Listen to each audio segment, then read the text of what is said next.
Como pescar pirararas. Esse é um esquema simples, mas tem gente que não conhece. Usamos uma linha forte,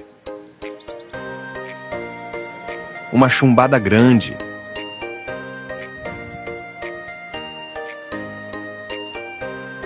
uma miçanguinha para a chumbada não bater direto na linha. Usamos um nó com linha dupla. Querem aprender? Deixem nos comentários. Passe a argola no olho do anzol. E passe o anzol por dentro da argola e puxe!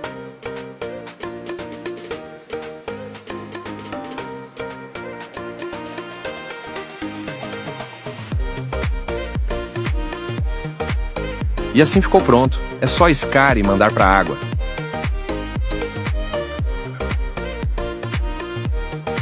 Querem dicas de iscas também? Deixem nos comentários que nós vamos fazer as melhores iscas e como iscar.